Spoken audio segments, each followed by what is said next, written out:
దివ్య గారి పరిస్థితి ముందు నొయ్యి ఎనక గొయ్యి అన్నట్టు తయారైపోయింది. సో, ఆల్‌మోస్ట్ రెడ్ హ్యాండెడ్‌గా పట్టుబడిపోయింది. అంటే తనూజ గారిని కావాలనే ఎలిమినేట్ చేసింది. సారీ కెప్టెన్సీషిప్ నుంచి రిమూవ్ చేసిందనేది ఆహ్, హౌస్ మేట్స్‌కి, నాగార్జున గారికి, బిగ్ బాస్ టీమ్‌కి అందరికి అర్థమైపోయింది. ఆడియన్స్ కూడా రీచ్ అయిపోయిందని తెలిసిపోయిందని కూడా దివ్య గారికి తెలిసింది. సో, అదే మాట నాగార్జున గారు కూడా అన్నారు. సో, "నువ్వు గెలవటానికి ఆడమ్మా. వేరే వాళ్ళని ఓడించడం మీద ఎక్కువ ఫోకస్ చేయకు. నువ్వు గెలవడానికి ప్రయత్నించు. సో, నువ్వు గెలవటం అనేది అవకాశం లేనప్పుడు వేరే వాళ్ళని నీకు సపోర్ట్ చేయాలనుకుంటే వాళ్ళకి సపోర్ట్ చెయ్యి. అంతేగాని వేరే వాళ్ళని ఓడించడానికే ఓడించడమే ధ్యేయంలాగా నువ్వు ఆడొద్దు" అని ఒక హింట్ ఇచ్చారు. సో, ఇక్కడ తనుజ గారి విషయంలో 3 విషయాల్లో పట్టుబడ్డారు. సో, ఒకటి బన్నీ గారి విషయంలో అబద్ధం చెప్పింది. ఆయన కంప్లీట్‌గా లేసేయారు, కూర్చున్నారు.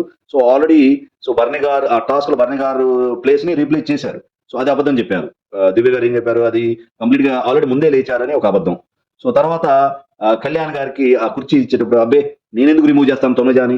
నేను తనుజాని రిమూవ్ చెయ్యను" అని మాటిచ్చి మాట తప్పారు. సో, ఇదంతా ఒక ఎత్తైతే నేను లాస్ట్‌లో అనుకున్నాను. కానీ తర్వాత చూస్తే ఇమాన్యుయల్ గారున్నారు. సో, ఇమాన్యుయల్ గారు గెలవాలంటే తనుజ గారిని రిమూవ్ చేయాలని నాకు అప్పుడప్పుడు అనిపించిందని ఇంకొక అబద్ధం ఆడారు. సో, ఇంకో వీడియో ఏసి అసలు ఈ టాస్క్ స్టార్ట్ కాకముందే గౌరవ్ గుప్తా గారితో ఆహ్, రిమూవ్ తనుజ అని చెప్పటం చూసారు.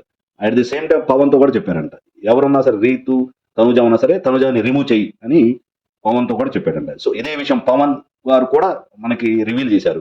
సో, అన్ని విధాల దొరికిపోయిన దివ్య గారు. చూద్దాం ఇప్పుడు కూడా అదే స్ట్రాటజీ ఉంటుందా?